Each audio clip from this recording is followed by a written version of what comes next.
wrapped up just minutes ago with every nominee feeling like they're enough. Up ahead, we're bringing you this year's top winners and top performances. New at 11, we now know at least one of the suspects involved in Iredell County's triple shooting that left 2 people dead and another hurt.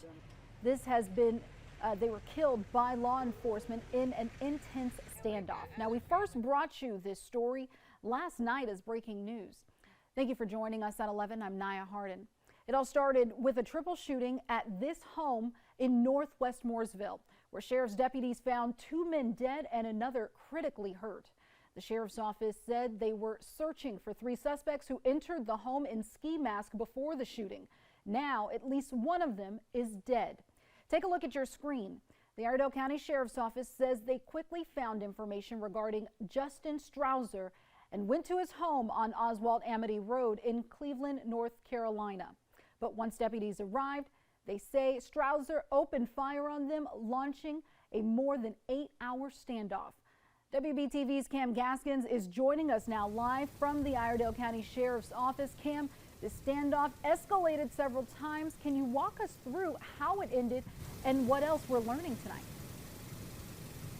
Yeah, so Nia, what we're also learning tonight from the Iredell County Sheriff's Office is that this was not a random home invasion or robbery, and that Strausser and these victims did know each other. And tonight, law enforcement is also giving us some more details and walking us through exactly what has happened here in Iredell County during what has been a very violent 24 hours.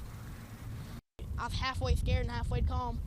This 12-year-old neighbor lives just down the road from where the deadly triple shooting happened in Mooresville. And he says he has never seen anything like what he saw Saturday night. It was so bright you could see it from our farm. That was some crazy day.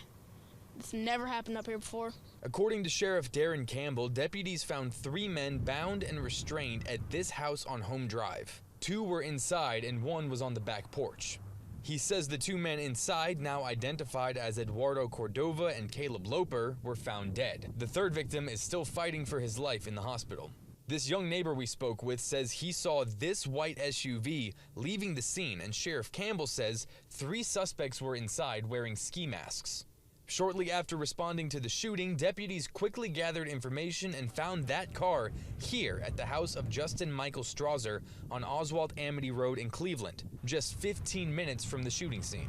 When they approached, Strausser came outside and pointed a gun at them before going back inside and opening fire with an AR-15. Launching a standoff that lasted more than 8 hours.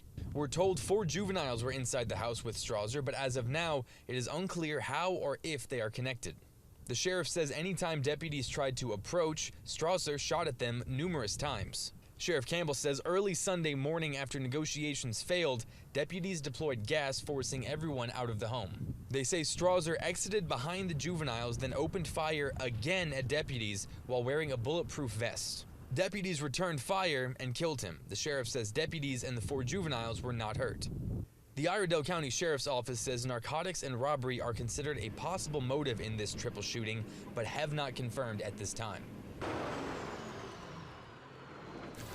So we also know tonight that 3 deputies with the Iredell County Sheriff's Office have been placed on administrative leave, and that is standard policy whenever there's a fatal shooting involved. Now, we are still asking some questions of the Sheriff's Office about Strausser's previous criminal record, and also trying to ask if there are still suspects that the department is looking for, as we were told last night that they were looking for 3 after this shooting. So lots of questions still to be asked. We will keep you updated if and when we hear answers both on air and online. Before right now, reporting live in Iredell County, I'm Cam Gaskins, WBTV on your side. Cam, thank you. Switching gears.